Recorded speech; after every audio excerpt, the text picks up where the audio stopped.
배당주 투자를 잘못 알고 계셔서 단순히 배당금을 많이 주는 주식에 투자하는 걸로 알고 계셨다면 오늘 영상을 꼭 시청해 주셔야 합니다. 오늘 제가 설명해 드리는 우량한 배당주를 발굴하는 방법 4단계만 잘 따라해 주셔도 주가도 쑥쑥 오르고 배당금도 더 많이 받으실 수 있는 그런 주식을 선별하실 수 있습니다. 제 채널은 과학적인 그리고 통계적인 부동산 투자, 주식 투자, 재테크 정보를 다루고 있습니다. 좋아요와 구독하기 그리고 알람 설정을 해주세요. 자, 그럼 시작해 보겠습니다. 반갑습니다. 광화문 금융러 제이스입니다. 제가 올해로 주식 투자를 시작한 지 딱 10년이 되었는데요. 저도 이제 10년 동안 주식 투자를 하면서 이런저런 주식 다 많이 사봤습니다. 성장주 투자, 퀀트 투자, 가치 투자, 이런저런 책을 많이 읽으면서 여러 가지 투자를 다 해봤는데요.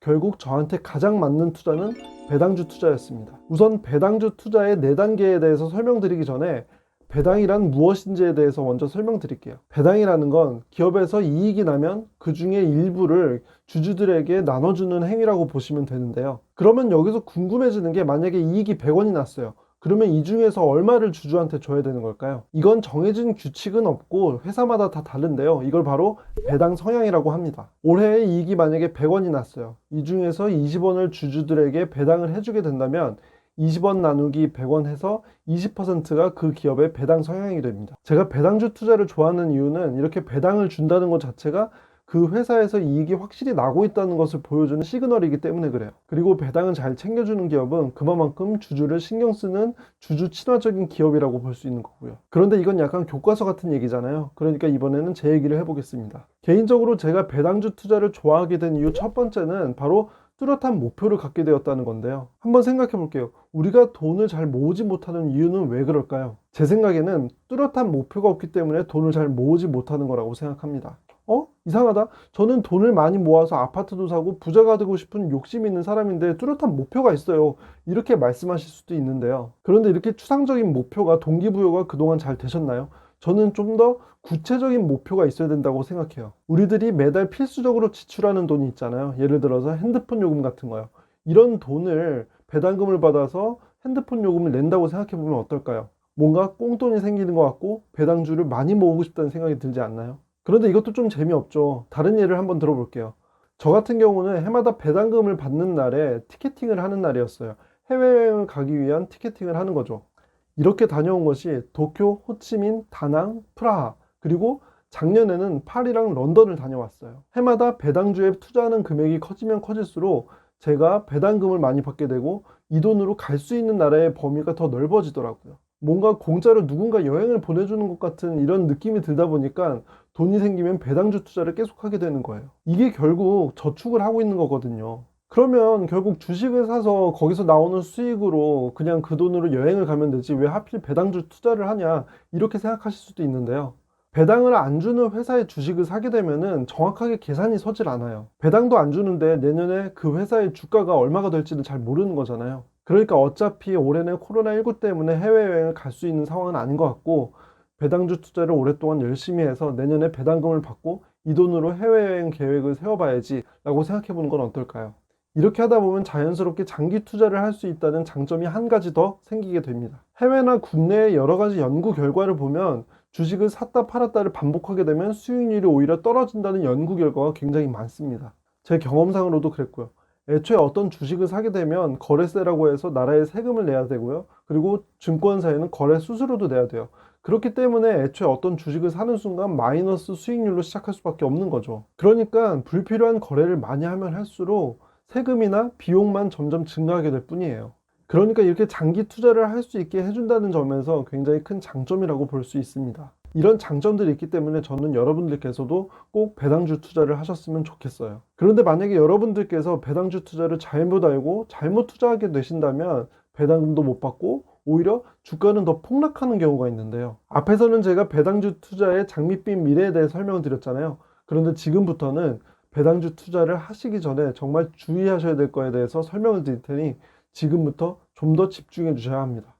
예금은 내가 지금 예금 계약을 하게 되면은 내년에 얼마를 받게 된다는 딱 확정된 금리가 있어요. 그런데 배당은 그렇지 않죠. 해마다 이사회에서 결정되기 나름인 거죠. 그러니까 단지 작년에 그 회사가 배당금을 얼마를 줬는지만 볼 게 아니라 그 과거에 몇 년 동안 배당금을 잘 줬는지 그 트렌드를 한번 확인해 볼 필요가 있는 겁니다. 만약에 5%라고 해서 배당주를 투자를 했는데 올해는 배당금을 주질 않는데요. 그러면 당연히 그 회사의 배당률을 보고 투자한 사람들은 실망을 하겠죠. 그러면 이 사람들은 그 주식을 갖고 있을 가치가 없어지는 거니까 모두 팔게 됩니다. 그러면 주가는 폭락을 하게 되는 거고요. 그동안 이 회사가 배당금을 잘 줬는지에 대한 트렌드를 볼 필요가 있습니다. 그런데 지금 이 시점에서는 당연히 여러분들께서는 궁금하실 수밖에 없죠. 어떻게 하면 우량한 배당주를 선별할 수 있나요? 저는 초보 투자자분들께서도 우량한 배당주를 쉽게 찾을 수 있는 방법을 4단계에 걸쳐서 설명드리겠습니다.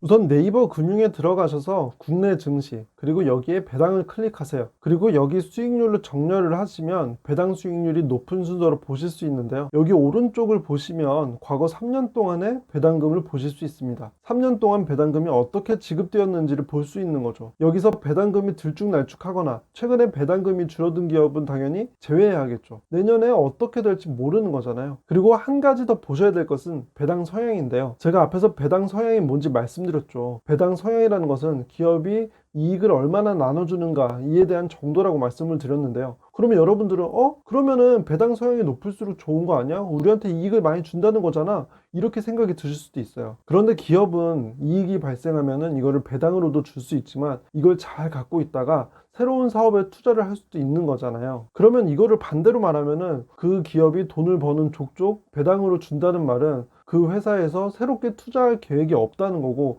그러면은 그 회사의 성장성이 약간 의심되는 상황이 될 수도 있는 거예요. 기본적으로 우리가 주식시장에 투자를 하는 이유가 주가 상승에 대한 기대감이 있기 때문에 하는 거잖아요.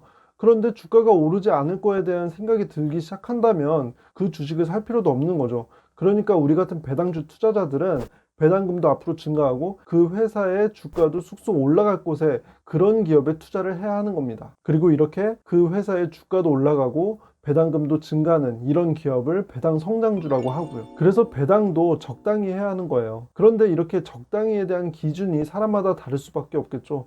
저는 배당 성향 60% 이하의 기업에만 투자를 하고 있는데요. 이거는 저의 기준이니까 참고만 해주시길 바라겠습니다. 이렇게 최근에 3년 동안 배당금이 줄지는 않았는지, 그리고 배당 성향이 60%는 넘지 않았는지, 이런 기준으로 1차적으로 한번 추려주시고요. 이렇게 추려진 기업들을 한 번 더 확인하는 절차를 거쳐야 합니다. 바로 세이브로라는 사이트에 가셔서 과거 10년 동안의 배당금을 어떻게 지급했는지를 살펴보는 건데요. 이렇게 네이버에서 세이브로라고 검색을 하시고요. 들어가셔서 우리는 주식을 볼 거니까 주식, 그리고 좌측 하단에 배당 정보를 클릭합니다. 그 다음에 배당 내역 전체 검색을 선택하신 후에 기업명에 여러분들이 발굴하신 종목을 검색하시는 거죠. 저는 제가 좋아하는 주식 중에 하나인 LG생활건강을 입력해 보겠습니다. 그리고 배당 기준일을 우리는 10년치를 볼 거니까 2010년으로 선택을 하시고 검색을 하시면 이렇게 배당이 언제 지급되었는지 내역이 뜹니다. 그러면 이걸 하나하나 다 열어보는 게 아니고요. 여기 엑셀 다운로드를 선택해 줍니다. 그러면 이렇게 엑셀 표를 통해서 보실 수 있는데요. 여기에서 주당 배당금을 보시고 10년 동안 어떻게 변했는지를 추이를 보시면 되는 거죠. 보시는 것처럼 LG생활건강의 배당금이 10년 동안 계속해서 증가한 것을 볼 수 있습니다. 그런데 과거에 10년 동안 배당금을 계속해서 늘려왔다고 해서 미래에도 계속 늘릴 것이라고 보장할 수는 없는 거잖아요. 그렇기 때문에 이 회사가 미래에도 잘 될 것이라는 어느 정도의 예측이 필요할 수밖에 없습니다. 그런데 물론 주식 투자를 10년 넘게 오랫동안 하신 분들이라면 이게 가능할 수도 있겠지만 보통의 개미 투자자들은 이걸 하는 게 참 어려울 수밖에 없잖아요. 그렇다면 여기서 너무 고민할 필요 없이 다른 투자자들은 그 종목에 대해서 어떠한 생각을 갖고 있는지를 확인할 수 있는 방법을 제가 알려드리겠습니다. 바로 지난 3월이었죠. 코로나19 때문에 우리나라 코스피 지수가 굉장히 많이 떨어졌던 시기가 있었어요. 이때 그 종목이 얼마나 떨어졌는지를 보는 겁니다. 주식 투자를 하시는 분들이라면 이렇게 MTS를 통해서 그 종목의 주가 흐름을 보실 수가 있는데요. 여기 보시면은 일, 주, 월, 년 이렇게 선택을 하실 수가 있습니다. 이거를 일봉, 주봉, 월봉이라고 부르는데요. 저희처럼 장기 투자를 하시는 분들 같은 경우에는 월봉을 주로 보시는 것이 좋습니다. LG생활건강 같은 경우에는 지난 3월에 14.41%의 주가 하락이 있었죠. 그런데 같은 기간 동안에 코스피 지수는 27.56%까지 떨어졌습니다. 무려 LG생활건강보다 2배나 더 떨어진 거죠. 보통은 한 종목이 코스피 지수보다 등락이 더 큰 편인데 LG생활건강 같은 경우에는 그 하락한 폭이 코스피 지수보다도 훨씬 적었습니다. LG생활건강은 제가 앞서 말씀드린 기준에 잘 부합하는 우리나라의 대표적인 우량한 배당 성장주인데요. 많은 사람들이 코로나19의 영향에도 불구하고 LG생활건강의 수익은 크게 줄지 않을 것이라고 예상했기 때문에 비교적 선방했던 것이라고 볼 수 있습니다. 저는 이렇게 주식 투자에서든 부동산 투자에서든 위기 상황에서도 잘 견딜 수 있는 그런 투자를 좋아하는데요. 잃지 않는 투자를 하기 위해서죠. 물론 LG생활건강이 우리가 일반적으로 생각하는 배당주의 배당 수익률만큼 높은 배당 수익을 주는 건 아니에요. 그런데 보시는 것처럼 주가는 계속해서 우상향을 하고 있고 배당금도 계속해서 늘려주고 있죠. 아마 단순히 높은 배당 수익률로만 배당주를 선별했다면 이런 우량한 배당주를 선별할 수는 없었을 것입니다. 그런데 만약에 이렇게 좋은 기업에 투자를 하면서도 배당금을 조금 더 받고 싶은 그런 마음이 있으시다면 저는 우선주를 사시기를 추천드리는데요. 우선주라는 것은 이렇게 종목 이름 옆에 우라는 글자가 써 있는 주식을 말합니다. 우선주는 원래 의결권 대신에 배당을 조금 더 받는 주식을 의미하는데요. 여기서는 그냥 여러분들께서 똑같은 회사에 투자를 하는 거지만 배당을 조금 더 받는 주식, 이렇게만 이해를 하셔도 좋을 것 같습니다. 이번에는 SK이노베이션 얘기를 한번 해볼게요. SK이노베이션도 원래 주식 투자를 하는 사람들 사이에서 배당을 많이 주기 때문에 인기가 많은 주식 중에 하나였습니다. 2018년도까지만 해도 배당금을 8,000원이나 줬고 배당 수익률은 4.5%에 가까웠죠. 그런데 올해는 배당금을 3,000원으로 확 줄였습니다. 그러다 보니 주가는 확 떨어지게 되고 지난 3월에도 주가가 51.24%나 떨어졌습니다. 배당을 급격히 줄였던 이력도 있고 석유화학 업종 같은 경우에는 유가의 영향을 많이 받기 때문에 배당금을 못 받게 될 수도 있다는 생각을 하게 된 거죠. 물론 3월 이후에 생각보다 코로나19가 빨리 진정되면서 주가 수익률은 LG생활건강보다 SK이노베이션이 훨씬 높았어요. 하지만 그렇다고 해서 SK이노베이션 같은 주식에 배당 투자로 장기적으로 투자를 하기에는 조금 어렵지 않을까요? 이렇게 3단계에 걸쳐서 종목을 추리시고 난 다음에 여러분들께서 마지막으로 하셔야 될 것은 그 기업에 투자를 하시기 전에 그 기업에 대한 최대한 부정적인 뉴스를 최대한 수집해 보시라는 겁니다. 제가 투자를 해보면요, 어떤 회사에 투자를 하기 전에는 그 회사가 굉장히 좋아 보여요. 그런데 막상 그 회사에 투자를 하게 되면은 굉장히 부정적인 뉴스가 크게 와닿게 됩니다. 이런 상황에서 조금이라도 주가가 떨어지게 되면은 팔까 말까 이런 고민을 하게 되는 거죠. 그런데 투자를 하시기 전에 이런 부정적인 뉴스를 많이 수집하시고 난 다음에도 그럼에도 불구하고 투자를 하셔야겠다라고 생각이 든다면 장기 투자를 하실 수 있고 더 옳은 주식 투자를 하실 수 있는 거죠.